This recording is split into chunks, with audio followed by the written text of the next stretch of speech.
this time, let's actually start with an intro. This is a casual chat. Would you like to introduce yourselves? Hello, I'm Kurtz. I'm just some guy that March Cavalier knows. That's Rupert August to you. Oh, okay then. All right. I am Henry, who is the same. Same person. Excellent. Yes. All right. So today we're talking about, well, yeah, and of course I am Rupert August, aka March Cavalier. And today we are talking about what the role of the state should be. So hopefully you've all come prepared with some thoughts. Yes. Prepared is a strong word. I actually have some ideas about how we could structure this, though, because there's a question which is fairly obvious to me, but we might not necessarily have the same opinion on it. So, is there anything that you would say in the realm of the cans, as it were? Is there anything that our government you think cannot do, rather than in the moral or ethical sphere of oughts? Right, so you mean something that a government, no government could possibly be capable of doing? Let's just say government as the abstract, in the abstract.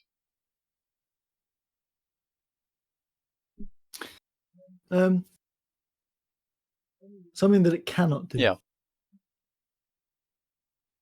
Well, obviously, it can only affect reality to a certain extent, which is a fairly sort of prominent plot point in 1984, being that you can change reality in so much as you can change what people perceive, but there's only so much that you can really do with that. You can have a bunch of people say that they saw someone flying, and then as far as everyone else knows, that person was flying, but they couldn't actually do anything with that.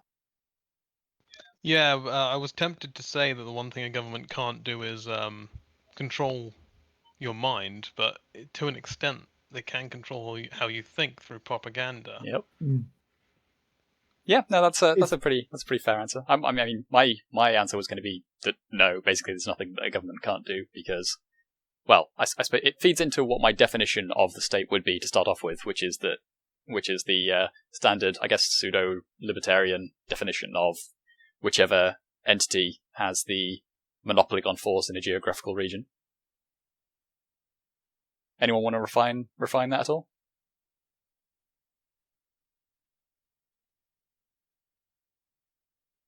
I'm gonna have to ask you to break that one down for me, Chief. Okay.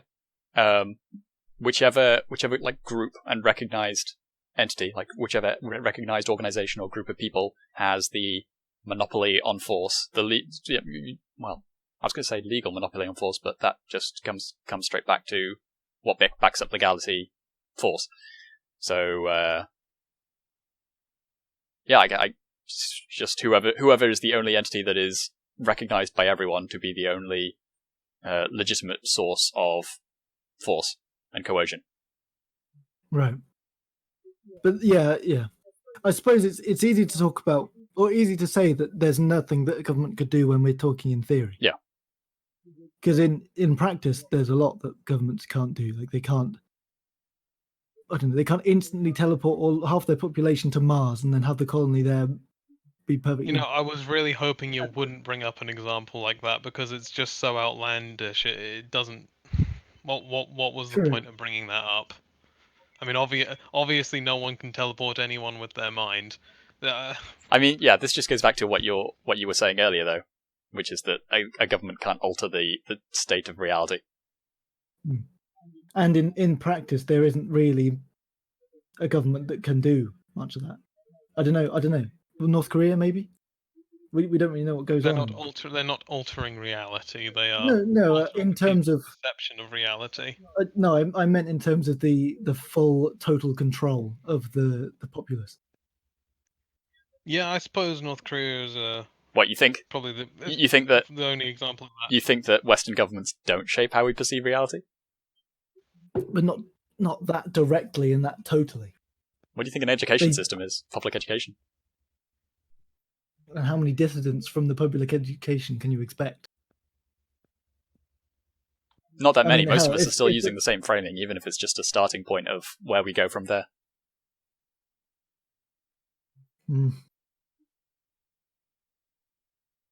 I don't know. I feel like if you're taking the public education system as the be all and end all of I mean, that's one example. We have Public the BBC here as well, which is, theoretically the most legitimate news source around. That is an attempt to, by state sanction, pseudo-state sanction, more at arm's length, but nonetheless, to alter how people think and to shape perceptions about what's going on in the world. Yeah, no, I'm not questioning that's obviously what they're doing. Like, obviously, the public education, that's the public education system. It's what it's designed for. Is to maybe not designed for. Maybe that's a bad word. But I mean, it I would is say that's there basically to- what it's designed for. Yeah. As modelled since the 80s or so. Yeah. It's indoctrinating you into the cult of the zeitgeist of the day. Is that the right phrase? We could just say acceptable ideas. Yeah.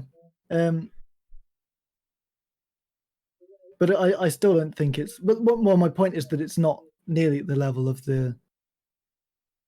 I'm going to go back to the 1984 example, Ministry of Truth. At least not yet. I mean, We'll that might get be a there matter of eventually. perspective, because if you're sitting in the civil service deciding what goes on the curriculum,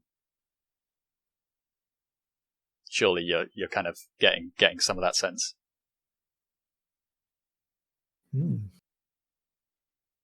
Anyway, this is kind of a bit of a digression. Are we happy to just let it be the case then that states can't alter the nature of reality, and that's pretty much all they can't do?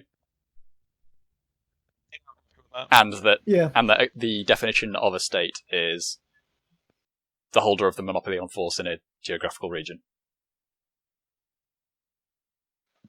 Yeah, I'm also happy with that. Okay. In which case, into the realm of oughts then. Do we all have some ideas? Who wants to go first as to what we think the limits of government influence should be, or government power, or government action?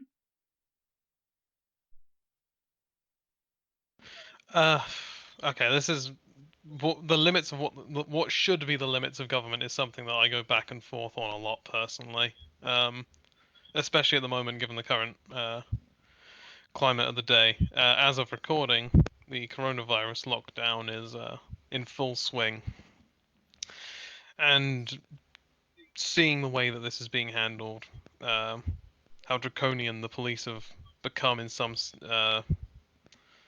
areas, sort of essentially just harassing people for being out about. It's part of me dislikes it as the state encroaching upon individuals' sort of freedoms, whereas another part of me appreciates the necessity of it in having to sacrifice individual freedoms for the well-being of the state. So, Well, the well-being of the wider populace, I assume you mean, not the well-being of the state itself. Yeah, that's what I mean. Well, surely the well-being of the state relies upon the well-being of the populace. Not necessarily. I wouldn't frame them as interchangeable terms or interchangeable kind of ways of looking at the situation. Okay, that's fair. So, do you think, therefore, that the well-being of the populace should be part of the responsibility of the state? Yeah. I feel like, yeah. I think the state should be somewhat responsible for it. At the same time, another part of me is just like self-determinism. Are we talking about individuals here? Or are we talking about the populace at large? Populace at large, I would say. Right. So I'll jump in here, because I think it does very much depend on what sort of government you're talking about. Because I feel like with that previous sort of section, we were talking in terms of absolute authoritarian governments, and now, at least from what I'm getting, Kurtz seems to be talking in more realistic terms of our current democracy, or whatever's left of it. So I think hot take. But so I think it does very much depend on the country and the government that you're talking about. Is it necessary to draw a hard and fast line between different? Like, I wouldn't necessarily say there's that much difference.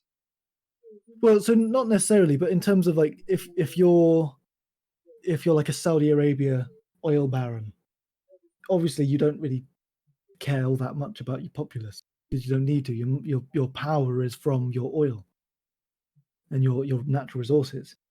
But if you're that relies on you having access to that through the mechanism of the state, and if the people reject you, then it's going to be hard to maintain that, especially in our current sort of international climate. You can't rely on bygone times of nearby monarchies helping to prop you up.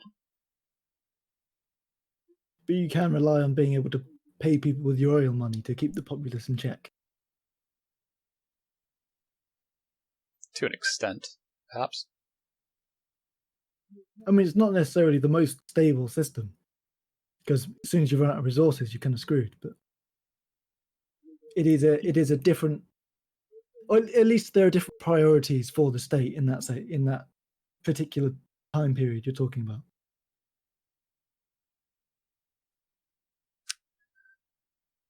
Don't you think? I'm not sure necessarily. I don't think so. I guess I'm looking at it from the opposite perspective, in that to continue to be able to extract all of that wealth from from having that the access to that oil money and whatever. If you're a Saudi prince, let's say, then you're relying on a certain amount of apathy by the people, which means you do need to care about their well-being insofar as they're not hating you. I suppose. It depends where your priorities are.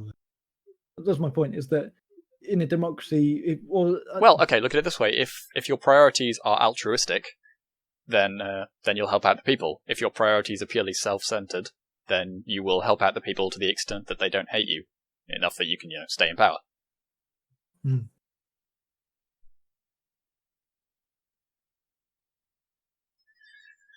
Yeah. No, I agree.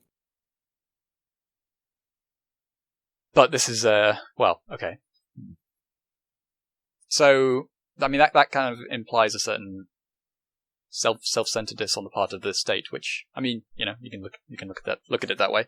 I feel like particularly apt to the painting we have up at the moment. It was not the mode of the time that this is trying to represent, or the mode of thinking of the time that this is supposed to represent, I should say.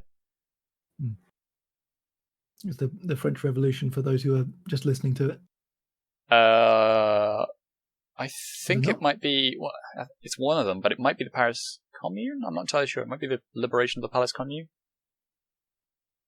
I can't tell. I'm trying to place that. I'm trying to place that flag, and I'm not entirely sure. I'm a smooth brain when it comes to this sort of thing. Yeah. Anyway, okay. So yes, you left off, Kurtz, before we got drawn off a little bit. Is there anything you wanted to continue with? Well-being of the people. If you need a hand getting back to that train of thought. I'm not really sure where else I'd want to carry that. It was just a thought, really. I mean, that is an interesting idea, though. If we carry that on a little bit further, so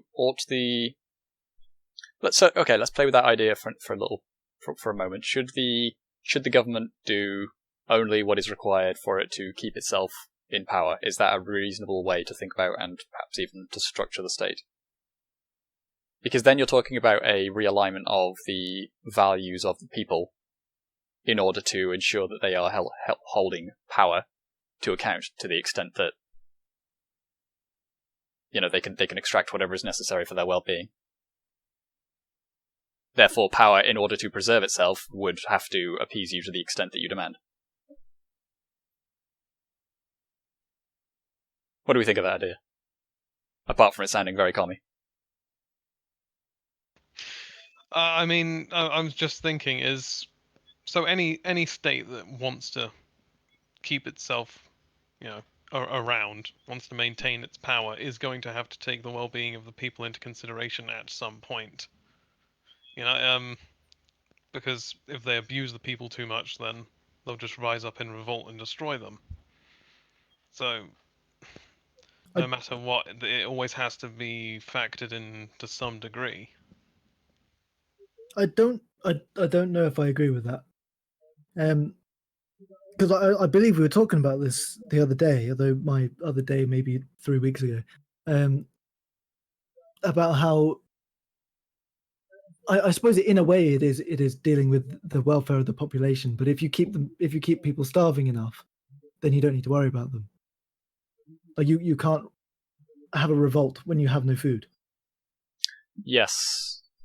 Or at least not with outside help or inside help. Yeah, my study on the subject does suggest that most of the time revolutions come from shows of weakness rather than shows of strength, as the sort of liberal paradigm would have you believe. So, yeah, perhaps not. In that case, you could rely entirely on the stick and not have to worry about the carrot at all. But is that what we see borne out? I'm not sure that it is. I'm also not sure. I mean, think of silence is an indicator that I too am not sure. Yeah. I suppose North Korea, Well, contemporary North Korea, is probably the most clear-cut example of all stick, no carrot. Yeah, I suppose, and the people never rise up there. Nothing ever changes there. Not as far as we know, no. Yeah, fair point. They do try to escape quite a lot. Well, at least they're never successful in overthrowing their government. Yeah, and not successful, and unsuccessful to the extent that we never hear about it. Unless that surgeon that was operating on Kim Jong-un recently. Ugh. Maybe there was something ulterior going on there. What was this? I didn't hear about this. Let's not get stuck into news, but yeah, we'll tell you. Yeah, we'll explain that later. All right. Okay, well, assuming none of us have a particular affinity for the idea of living in North Korea, should we suggest that it's probably not just whatever the government requires to stay in power then? Yeah. Okay, the government ought to be doing slightly more than whatever is required for it to stay in power. Therefore, where are we? Yeah. Well, so this leads me fairly nicely onto something that sort of got me into suggesting this as a topic, is that there was a video from the same channel that I sent in this Discord that claimed or made a claim on the different types of government. He split it into three, and he said there are three. The three government types are fascism, capitalism, and communism or socialism. And real bare bones basic terms are you focused on power, are you focused on money, or are you focused on people? I don't necessarily agree with that. I think that's way too simplistic and probably not even true. Of all people, Sargon was talking about this recently, because he pointed out that the major ideologies which spring out of the Enlightenment and a lot of Enlightenment suppositions are basically liberalism, as in the fairly classical liberalism, fascism, and communism, which is quite interestingly neatly tied to the famous slogan of the French Revolution, which is equality. Was it equality, freedom, liberté, égalité, fraternité, brotherhood, freedom, equality, or brotherhood, liberty, equality, and those three big ideologies that spring out of the Enlightenment are focused on one of those three words. Whereas, in order to create a tent big enough to overthrow the monarchy, which implies a fourth ideology that we're not talking about here, if you could even call it an ideology. But yeah, in order to create that coalition big enough to overthrow the monarchy and overthrow the ancien regime, they had to combine all of those three into some kind of vague amalgamation that was just anti-status quo. And then the 20th century becomes all about deciding which of these three ideologies coming out of the Enlightenment is going to be the strongest.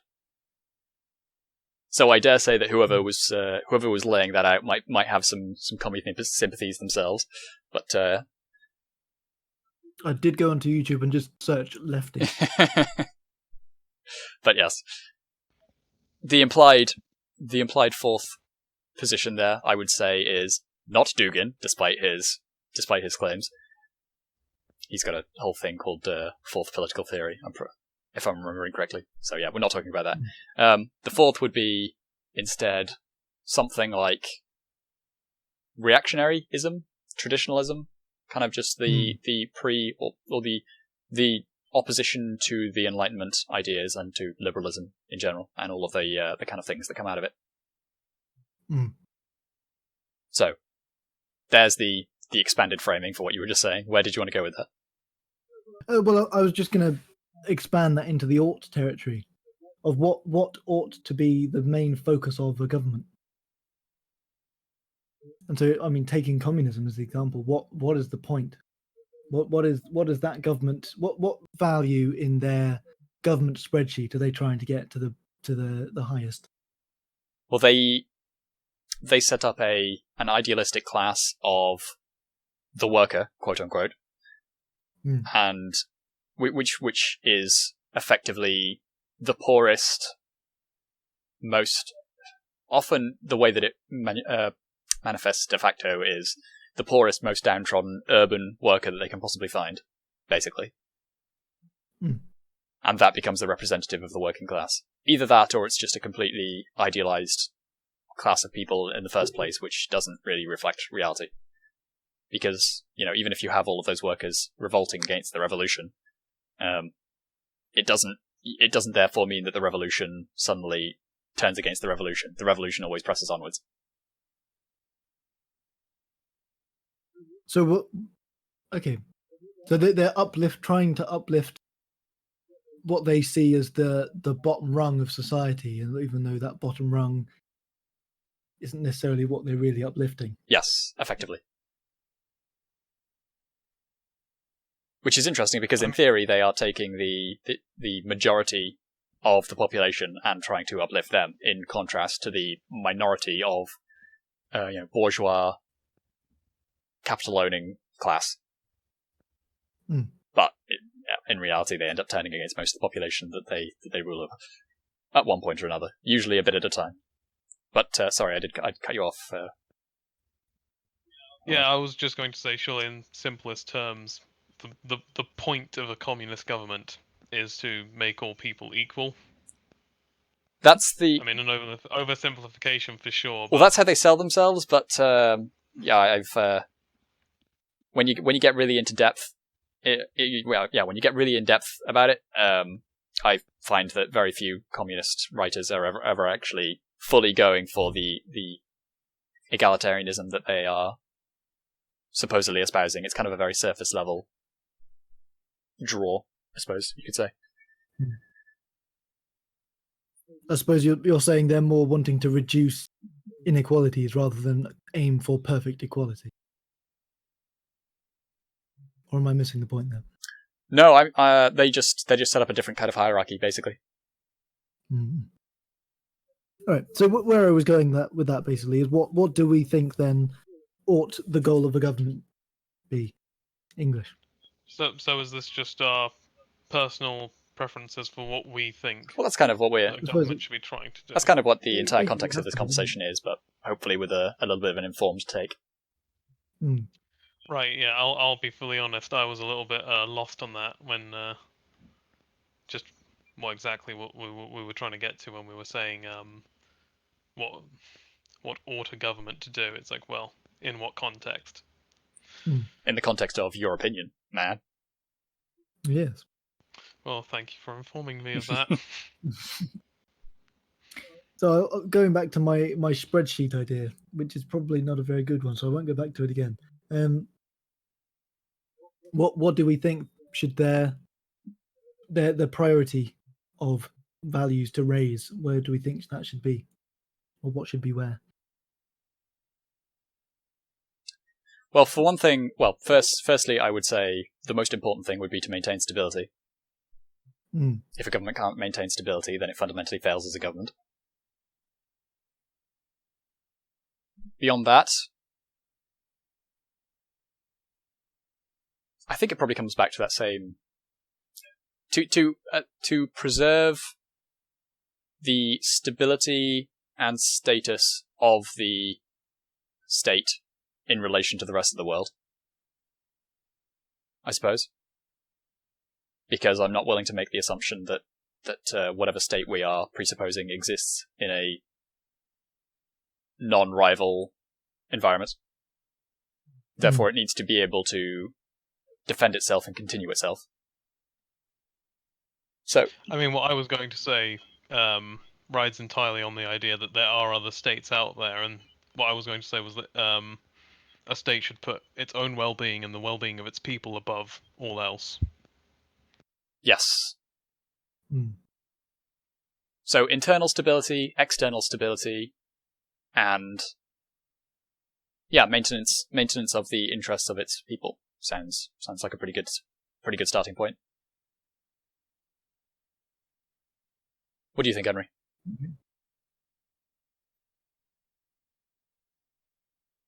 Henry? I don't know. This is half why I brought it up as a topic, is because I'm not really sure where I stand on it. Okay. And I just sort of wanted to talk it through. I suppose talking about stability, it isn't what I expected, I suppose. But it does make sense now that you've said it. It's just not something that I would have said off the top of my head. Yeah. Yeah, I am actually with you there, Henry. I mean, I'm, like I said at the beginning of this conversation, I'm constantly going back and forth on how I feel about these kind of things. I'm not entirely sure, outside of that blanket statement of external and internal stability, what exactly I want a government to do. So I think... I should add, actually, by external stability, I mean stability of one's position in the world, not to maintain some kind of international order. I mean strictly strictly the situation being such that you are not deteriorating in power in relation to other powers, because that's an untenable situation for the purposes of internal stability. So it all comes back to internal stability. It's just a matter of how many steps of removal and whether you want to add in extra explicit, I guess, caveats for things for what is required to maintain that internal stability.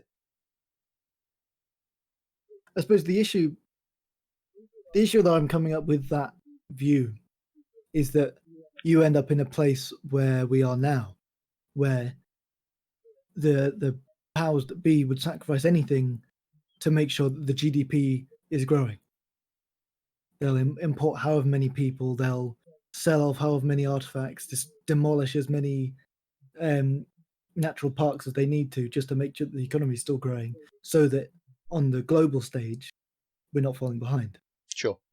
I would strongly disagree with the idea that what is being pursued at the moment, though, is internal stability, because we're destabilizing society in order to achieve that.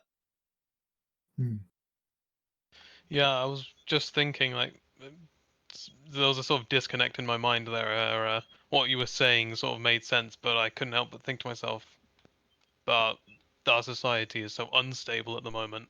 Yeah. All of these things cause more and more division. So then the priority should be internal stability above external stability. I suppose makes sense. Yes. Because external stability is, like I said, in the external stability is sought with the aim of preserving internal stability. So you can't sacrifice internal stability for external stability, because otherwise you're kind of missing the point. That's just getting caught up in the I suppose the measures and the symbols, and missing the core point. Within this framing that I'm laying out, obviously they're not looking at it in the same way.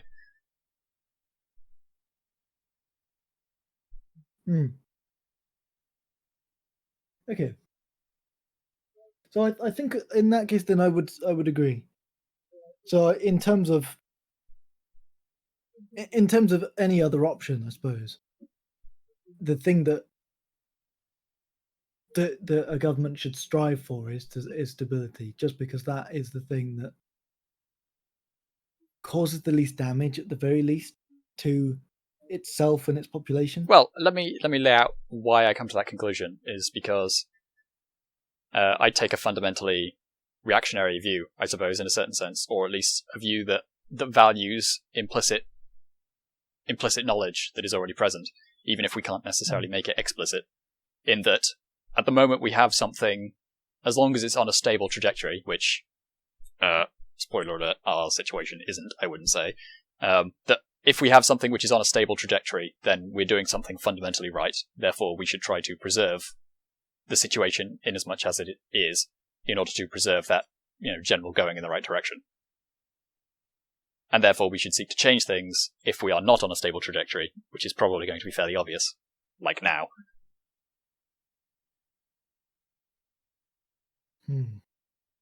Whereas most of the current disagreements are arguing not that what we have at the moment is what we would like to preserve, per se. It is more, the arguments are more, which direction do we want to change things in? So everybody kind of seems to be, the amount of people who would say that what we have right now is anything close to, desirable for the full foreseeable future is, I'm pretty sure that number is quite minuscule. We're talking about all of the different ways that people want to change the status quo at the moment. And then it's a fight over who gets to make those changes. Do you have any thoughts, Kurtz? I'm sort of really just taking all this in, if I'm honest with you. I don't feel I'm particularly I don't feel as though I've come to this conversation particularly prepared. But yeah, I mean, I broadly agree with what Rupert's saying there. Okay, well then maybe there's a further question that you would be able to answer then, because a question beyond that becomes, what do you think? Do you think we're tied down, or do you think we ought to be tied down in terms of a government form in order to achieve what I've stated as what the aims ought to be, if we agree on the aims? So for example, should we necessarily be tied to something like a democratic government if it would be in contradiction to what I've stated, to what we have agreed as the aims? Right. So essentially, would I be happier with a different form of government if it better achieved the aims that we've already laid out? Yes. Or do you think that should be allowable? Yes. Okay. I think if a state is taking a form of government that is not able to achieve what its goals are set to be, then it needs to be changed. There's no point in trying to work with something that doesn't work, that isn't fit for task. Henry? Right tools for the jobs and all that. Yes. Apologies for speaking over you then. Henry, what do you think? I think there's a balance that needs to be struck. Okay, centrist. So that's me. So yes, stability should be your aim, but there is my brain. So okay, stability is desirable at the very least, but at the same time, if you value stability above all, there is obviously the argument to be made for, if not, okay, let's have hereditary dictatorships for every government. Why don't we just have a machine artificial intelligence running the countries of everyone? Because that way the leader doesn't change ever. And there is a constant long-running plan that they'll be able to sort out. There is obviously an argument to be made there if you're only valuing stability. There are other factors in terms of cultural changes that you don't want to just immediately distinguish or extinguish. Well, that's why we're dealing with humans and not a constitution, for example. I mean, to me that's implicit, I suppose, but I guess we should make it explicit because it isn't necessarily implicit for everyone. Is that in order to be able to interpret whatever nuances may be taking place, we need a human will, or a will in general, in order to be able to, like I said, interpret what's going on. You can't just, because if otherwise we would go back to the kind of American founding fathers principle that we could set out a set of principles for all time that would be able to apply to all situations, even though they didn't actually think that. That's just kind of, implicit in the idea of writing a constitution. Mm. Right, here's that your whole point about a sort of all-knowing AI just pouring out ones and zeros that deal with whatever case of the day, sort of thing, as reminded me of something that I've been thinking about a lot of late, and that is, I've been thinking that there isn't ever going to be any system of government that is perfect and then remains perfect, or at least as close to perfect as is possible in the real world when you take into account, more realistic factors. Because at some point, even if a system that is perfect, puts the well-being of the country and the people above all else, essentially relies on the leader of that system being virtuous and wanting to put the state and the people above his own personal gain, even though his position is perfect for personal gain, which is, any system is bound to collapse at some point once someone who is lacking in virtue gets into power. I can't help but think of the emperors of ancient Rome. The work of good emperors is always undone just a few lifetimes later when someone who's unfit for that level of power becomes emperor. Yes, I agree, but I suppose I'd go further because I take a very pessimistic view of it, which is that I take the view that there's a certain amount of entropy involved. I guess that's again what your word of the day implicitly saying is. But yeah, I take the view that because that is such an extant factor in every government type, then you need to try and hedge yourself up against that as much as possible. Which is why I think the most effective way to do that is to try to combine as many personal incentives into the state incentives as possible, and thus you can tie the well-being of the state to the well-being of the person, and hopefully cut out as much corruption as possible. Did that come through? Did you hear that? Yeah, a little bit. It wasn't too loud. Right. Anyway, so yeah, hence why. Well, hence in no small part why I believe monarchy to be the best form of government. Absolute monarchy to be even more specific, because the well-being of the individual monarch, the person who is making all the decisions, is tied as close as is possible, and not only himself, but also his lineage, to the welfare of the state and hopefully by extension the nation. I can't help but feel like you're deliberately ignoring situations where monarchs have not been good and virtuous, and despite the fact that the well-being of the state is tied to their own well-being, they still run their country into the ground. I'm aware that those examples exist, but I would argue that they are quite contrary to the overall trend, and or sometimes misrepresented by government by historians or the opposing political parties to try and make it seem as though it was something that was either more avertible than it actually was, or something that somebody else would have done better. For example, I mean, the one that I usually go back to is the campaigns of Henry VIII, or the general monetary policy of Henry VIII is generally seen in quite a poor light, with all of his debasing of the currency and whatever. Part of the reason he did that and didn't really have too much to show for it is because he campaigned a good deal on the continent with English armies that obviously costed quite a lot, and he didn't really have much to show for it by the end. However, if he did have a lot to show for it, say like Edward III did in the early 100 Years' War, then we'd be telling a very different story about Henry VIII.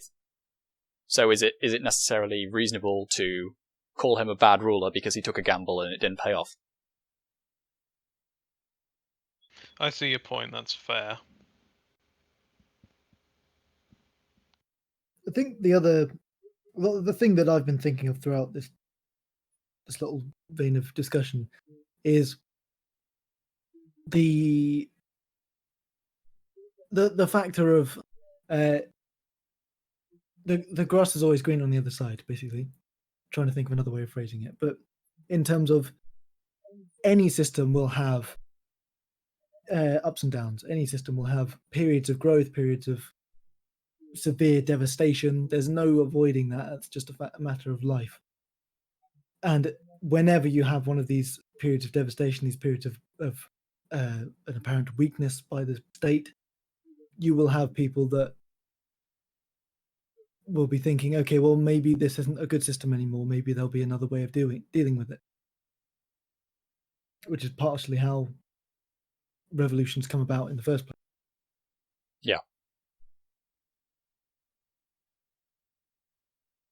Well, I guess one way to actually think about that issue then is to try to compare the two and see sort of what we get out of it in terms of would you rather be okay? Yeah, no, let's invoke. I think it's John Rawls' veil of ignorance. I think it's called, where so the case that he makes is that if you could be any person from any part of history, but you have no control over who you would actually be in that society. So let's say you wanted to go back to let's say you like the medieval period. You can go back to the medieval period and emulate the ways of medieval period, but you have no control over whether you're like a serf or a knight or a lord or whatever. You're just stuck with a random chance as to who you end up being. Which system would you rather create? And there's a whole bunch of problems with this. So it's trying to create the kind of best life for all possible people. But in that vein, then, would you rather be at a random point in time, just a citizen, let's say, at a random point in time in the Roman Republic or the Roman Empire? Because I would say for most of the Roman Empire, it was in pretty good stead compared to the Roman Republic, which spent a much greater proportion of its time in cataclysmic chaos.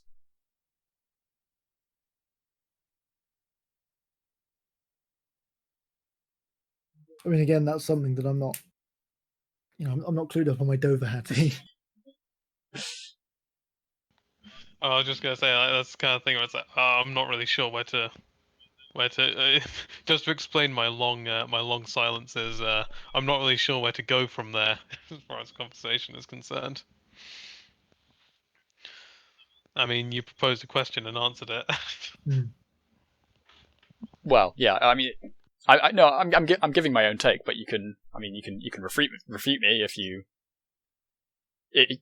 Particularly, for example, if you think that the model or the framing is incorrect, if you think that's not a valid way of looking at the situation. No, I broadly agree with that. No, I think it is flawed in a way, in that. So what I was thinking of is surely you just need to pick the time period where the lower classes have the best sort of situation, because you can assume that the middle and upper classes are going to be doing fine, relatively speaking. Like if you end up as which one was it? Charles II? The one who got beheaded? Charles I. Charles I. If you ever end up as him, I mean, tough luck, but you've had however many years of being a king to sit and enjoy yourself. I don't know. I mean, that's where my brain took it. That's the angle that he's trying to take when he proposed this idea, I think, as I understand it. But no, I'm thinking more in terms of just like the general disorder and chaos, and go back to the word that we were invoking before, instability. I think that the Republic tended more towards instability than the Empire did. Therefore, the Empire was better at preserving stability. Therefore, an imperial type system ought to be more what we should be looking at in terms of maintaining stability, which we agreed was the ideal, or what a state ought to be trying to seek out and maintain. But the Empire was wildly unstable. I mean, there was a year where they managed to go through like 6 or 7 emperors. Yeah. However, I guess two ways of looking at that is did that instability at the state level bleed into the populace as much as it did for, say, a civil war, or was it just a series of coups and counter coups? In which case, it would be not so bad. I mean, when you originally proposed the question of would you rather be a plebeian in the Republic or in the Empire, my initial thought was I doubt there'd be even that much difference in it. Well, quite a bit, I would say, because the disagreements, again, as I understand it, tended to bleed more into outright sort of street violence and riots and things that really got people heated in the way that you might expect from a democratic, or at least a democratic a government type that kind of wears the forms of democracy, because it's directly telling everybody that they need to be involved in politics, because that's part of Roman virtue and all that.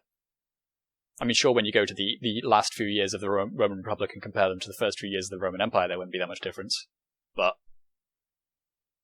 But in terms of how the political struggles kind of play out for your average dude, I would say the Empire probably did a better job of keeping its internal squabbles pretty much in the higher reaches, rather than having them bleed out into the streets. Especially when you're talking about things like prescriptions, but I don't know, imperial purges definitely happened as well.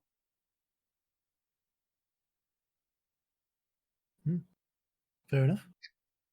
Maybe this is just something to come back to when we've all kind of had a bit more of a chance to look into it. Yeah, fair enough. Yeah. Yeah, I don't think me and Kurtz can really comment. Yeah, well, I mean, very obviously, you know my position on it then. So I think that no, we shouldn't be tied to any particular form of government, and I furthermore think that monarchy is the best form to preserve internal and external stability, because external stability is able to be maintained by a long-term view of foreign policy, and internal stability is obviously best for maintaining the legitimacy of the monarch. Well, you don't think we should be tied to any particular government system, but also you want to be tied to monarchy? Yes, because I believe that's the best way of achieving what I stated as my aims. Or as what the aims of a state ought to be. But prove to me that a fascist dictatorship would achieve the job better, and maybe I'll consider it. Or maybe better still, let's get more esoteric. Prove to me that a steppe tribal confederation would preserve the stability of the state better than, or the stability of the nation better than a monarchy, then I'll consider that as well.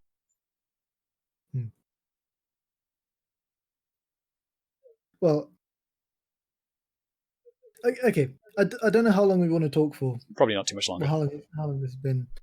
But there's another thing I've been thinking about lately, is that it's very difficult, and I maybe I'm wrong about this, but it's very difficult to say, okay, well, the Roman Republic or Roman Empire, whichever one you pick, it worked really well. Let's just emulate it here and fix whatever is broken, whatever we don't like about this current system we have. Let's just emulate the Roman Republic and we'll do it that way. You can't really do that, just because Roman Republic's a bad example. It's a different time and it's a different place. There are different systems that the different systems that work in different places. It's something that comes up a lot when you look at healthcare. So here in England we have the NHS. You couldn't just say, okay, well, the Germans do really well. Let's just rip the German system and plug it straight into our current NHS, and then that'll automatically make everything better. You do need to do at least more work, or if it even works at all. Yeah, I was wondering whether or not I should bring this up, and it's because I feel like we're sort of speaking about ideal scenarios here. Yeah. But Rupert, do you think that you could sell the British public, or well, let's keep British public at this point. Do you think you could sell them monarchy at this point in time? Do you think that they would accept that? Because I don't think they would. I mean, I don't think you could sell it in the sense of,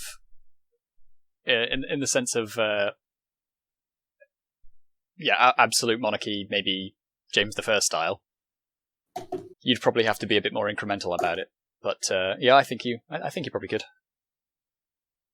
Over time, that you could slip monarchy back into Britain, or at least slip it back into having a real amount of political power.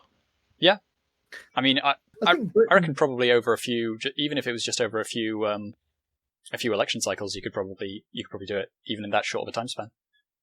Especially because you could sell it in the.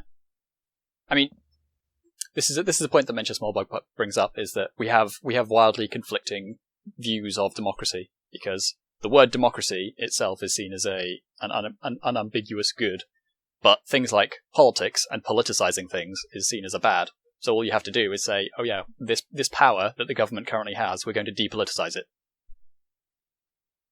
We're going to make sure that only the people who are most competent and most correctly advised to make these relevant decisions are actually going to be the ones making the decisions, i.e. the monarch. And I think a lot of people would be on board with that. Well, you just got to phrase it right and you can convince them. Nah, I agree with that, actually.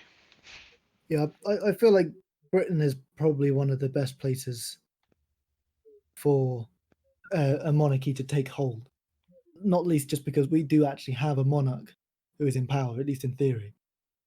But I suppose then, as a thought exercise, Rupert, try and think about how you'd institute monarchy into America. Oh, simple. Gradually over time, move more and more powers towards the president, which has already been happening, basically. Have the Congress and Senate become more and more irrelevant, just sort of rubber stamps on things that are already tied to a certain party platform, let's say. So, take away the ability for different senators to make any kind of decisions. So, yeah, particularly senators, because they tend to, as I understand it, exercise a little bit more autonomy. Make sure that they're voting along party lines, and then gradually transition the president into something more akin to a Caesar. Because it's worth remembering that even Augustus, who we recognize as the first emperor, called himself the first citizen, and always consulted the Senate on a good portion of what he wanted to do, even if he didn't necessarily have any intention of letting them have any true say on it. They still debated on stuff. They still jostled for power in much the same way. They still held consular elections right up into the crisis of the 3rd century. It's just that they didn't really mean anything anymore.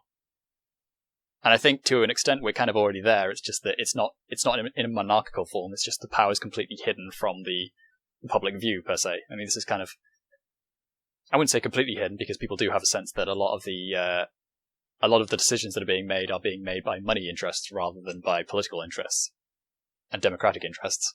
But that is a form of depoliticization, I guess, if we're going to use the kind of Moldbugian kind of framing. De-democratization. Because entrenched power interests are already kind of starting to make more and more decisions behind the scenes and away from public scrutiny. And then present the public with a fait accompli, basically, when it already gets voted on, because all the congressmen are already bought. Better still, do it through the judiciary, and then you get the perception that what is being done is by definition legal and within the context and framing of the law. And that's kind of already how it goes. Well, shit, he has it all figured out, doesn't he? Yeah, I mean, I've given... It's all part of your plan, Rupert. I've given it thought. But yeah, basically, if you wanted to turn it into a monarchical form rather than a plutocratic form. So currently we're trending in a kind of deformalization sense to a plutocracy where decisions are made according to money and moneyed interests. But if you wanted to turn it into a monarchical form, then instead you would just, like I said, proceed down the line of empowering the presidency instead. And then over time you gradually ensure that the presidency is tied more and more to a select group of people who probably already agree about things and have chosen successors be, the defining factor, of course. So let's say, after Donald Trump, we have Donald Trump Jr., because name recognition, obviously. Donald Trump was a good president. Why wouldn't you want Donald Trump Jr.? And then after that, maybe you have Baron Trump, and, after 30 years, you might as well just make it hereditary. It already is. Well, I feel like we've gone off topic, but I feel like we should end it there. Yeah. And that's it. Well, does anybody want to make any final comments then? Yeah. I think we should take that silence as no. Yeah, guess so. So, that's been... if you'd like to give your own little outro then. Both of you. Kurtz, you first. I've been Kurtz, and I've managed to stem my way through yet another podcast. I've been Henry, and I've been talked at quite a lot. I've been Rupert August, and my throat's kind of dry now. Alright, bye everyone.